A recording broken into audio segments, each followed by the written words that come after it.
Fala pessoal, no vídeo de hoje resolveremos 4 questões sobre a chamada crise do antigo sistema colonial. Lembrando, o que era o sistema colonial? O sistema colonial era uma dominação de metrópoles europeias sobre a América, sobretudo o antigo sistema colonial, no qual predominaram Portugal, sobretudo sobre o Brasil, e a Espanha sobre quase toda a América Latina. Sem mais delongas, vamos para um compartilhamento de tela. Vamos lá, então. Vamos às questões. Então, são 4 questões, duas que tratam aqui do Brasil, dentro desse cenário de crise do antigo sistema colonial, e duas que tratam das independências da América Espanhola. Começaremos com essa questão aqui do Enem de 2010. Questão 1. Leia o texto. Eu, o príncipe regente, faço saber aos que o presente alvará virem que, desejando promover e adiantar a riqueza nacional e sendo um dos mananciais dela, as manufaturas e a indústria, sou servido abolir e revogar toda e qualquer proibição que haja a este respeito no Estado do Brasil.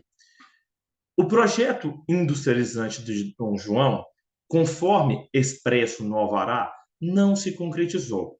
Que características desse período explicam esse fato? Letra A. Ocupação de Portugal pelas tropas francesas e o fechamento das manufaturas portuguesas. Letra B. A dependência portuguesa da Inglaterra e o predomínio industrial inglês sobre suas redes de comércio. Letra C. A desconfiança da burguesia industrial colonial diante da chegada da família real portuguesa. Letra D. O confronto entre a França e a Inglaterra e a posição dúbia assumida por Portugal no comércio intercontinental. E letra E. O atraso industrial da colônia provocado pela perda de mercados para as indústrias portuguesas. Basicamente, o que se pede na questão é por que a revogação do alvará que proibia indústrias no Brasil não deu certo. E aí, gente, é a letra B. Por quê? A dependência portuguesa em relação ao comércio junto à Inglaterra. Então, é um caso curioso, porque quando ocorre a abertura dos portos no Brasil, mercadorias inglesas inundam o cenário econômico brasileiro. Então, de certo modo, é como se Portugal exportasse para o Brasil essa dependência econômica que eles já tinham junto aos ingleses. Então, letra B é o que explica o porquê que o alvará de revogação das manufaturas, ou seja, o alvará que permitia o Brasil ter indústria, não foi para frente, porque o predomínio industrial, primeiro sobre Portugal e depois sobre o Brasil, foi gigantesco durante os séculos XVIII, XIX e podemos dizer até o início do século XX. Vamos para a questão 2 aqui, que ainda também trata desse chamado período joanino, deste período no qual Dom João permaneceu no Brasil. Como eu já disse, o Rio de Janeiro se torna a capital da corte, né? De todo aparato de Estado português. Enem 2014. A transferência da corte trouxe para a América Portuguesa a família real e o governo da metrópole. Trouxe também, e sobretudo, boa parte do aparato administrativo português, personalidades diversas e funcionários régios. Continuaram embarcando para o Brasil atrás da corte, dos seus empregados e dos seus parentes, após o ano de 1808. Os fatos apresentados se relacionam ao processo de independência da América Portuguesa, por terem, letra A, incentivado o clamor popular por liberdade, B, enfraquecido o pacto de dominação metropolitana, letra C, motivado as revoltas escravas contra a elite colonial, D, obtido o apoio do grupo constitucionalista português, letra E, provocado os movimentos separatistas das províncias. Então, quando nós estamos falando de América Portuguesa, quando vocês virem este termo, se trata simplesmente do Brasil. Então, América Espanhola foram as colônias da Espanha aqui no continente americano. América Portuguesa é o Brasil, colônia de Portugal. O que se pede? Então, como a vinda da família real afetou na questão da independência do Brasil? Basicamente, é isso que pede a questão. E a melhor resposta para isso é a letra D, que é enfraquecido o pacto de dominação metropolitana. Ou seja, principalmente após a abertura dos portos, no qual as mais diversas nações, ou as chamadas nações amigas, agora poderiam entrar em território brasileiro, acabava-se ali com o pacto colonial, que era a determinação na qual o Brasil só podia fazer acordos comerciais, só podia realizar atividade comercial com o Império Português. Lembrando, com o Império Português, um exemplo de onde vinham os escravos que aqui aportaram no Brasil, não vinham de Portugal, vinham de Angola, vinham de Moçambique, vinham de outras colônias portuguesas, mas necessariamente não vinham de Portugal. Então, assim, pessoal, a chegada da família real ao Brasil enfraquece esse pacto de dominação e coloca esse sistema colonial, ou esse antigo sistema colonial, em crise. E, de certo modo, a permanência do Dom João aqui cria toda uma estrutura que foi usada posteriormente para a independência do Brasil. O Dom João fica no Brasil até quando explode em Portugal a Revolução do Porto, Revolução Liberal do Porto, que tinha como uma de suas reivindicações o próprio retorno de Dom João VI para lá. Lembrando, quando a Revolução do Porto explode em 1820, a Napoleão já tinha sido derrotado há 5 anos e Dom João ainda não havia retornado para Portugal. Então, uma das coisas que a Revolução do Porto pede foi o retorno de Dom João VI para o poder. Outra coisa que ela pede é uma constituição para Portugal, ou seja, que Portugal agora tivesse uma constituição para guiar os seus destinos políticos. Dom João, depois da Revolução do Porto, volta para Portugal e pouco tempo depois disso, o Brasil se torna independente.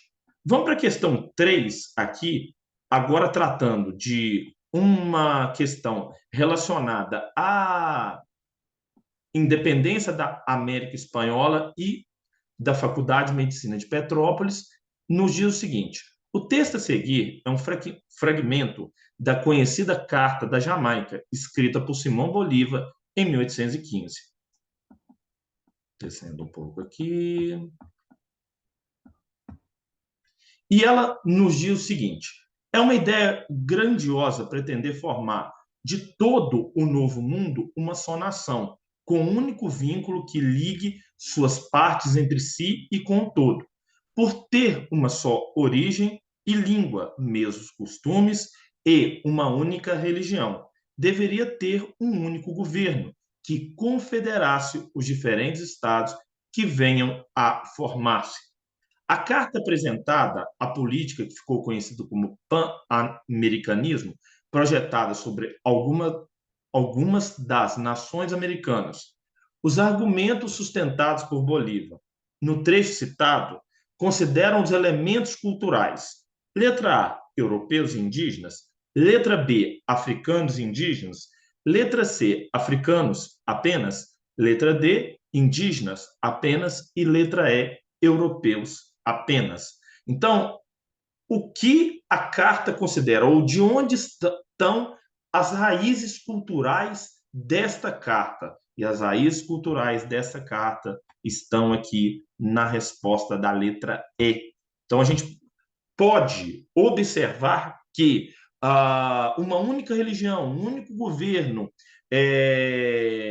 formar um novo mundo, vínculo entre si. Esse vínculo não foi dado por grupos indígenas, não foi dado por grupos africanos. Ele foi dado pelos europeus, espanhóis. O que o Bolívar queria é que a antiga colônia da Espanha formasse um país apenas. Curiosamente, esse projeto foi derrotado e na América Latina nós temos dezenas de países. México, Chile, Paraguai, Uruguai, Argentina e tantos outros formavam uma colônia espanhola, que se dividiam ali, como eu mesmo disse, em dezenas de países. Vamos terminar aqui com a questão 4. Descendo um pouco. Os crioulos perderam a confiança no governo dos Bourbons e passaram a duvidar da real disposição da Espanha a defendê-los. Seu dilema era premente, já que estavam presos entre o governo colonial e a massa do povo. Nessas circunstâncias, quando a monarquia entrou em crise em 1808, os crioulos não puderam permitir que o vácuo político se instaurasse, nem que suas vidas e propriedades ficassem sem proteção.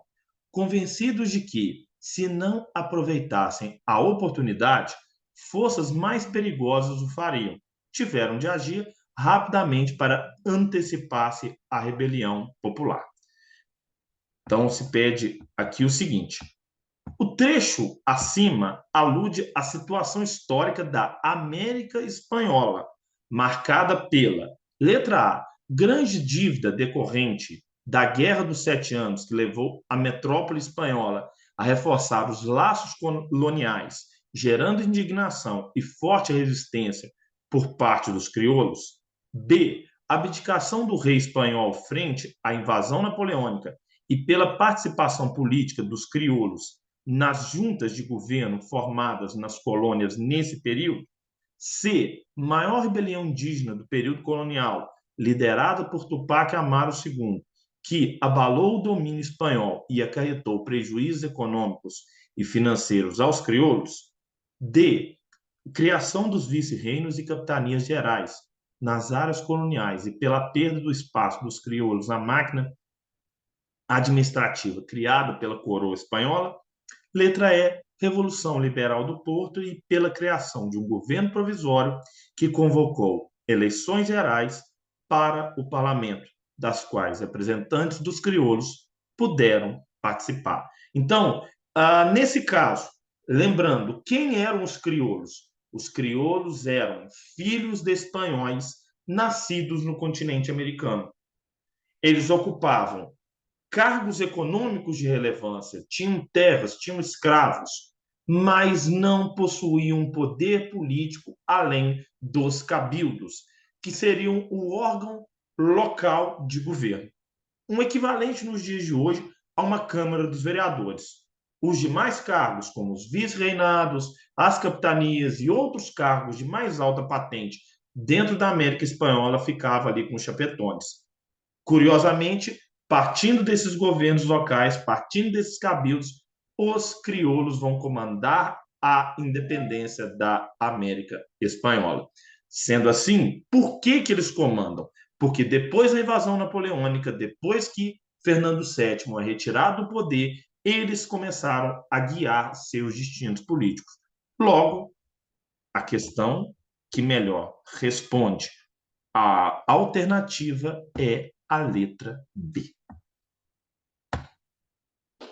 Pessoal, lembrando sempre, deixa o like, deixa comentários, sejam eles comentários positivos ou negativos, eu leio, dou um coração lá e até o próximo vídeo. Muito obrigado a vocês. Valeu!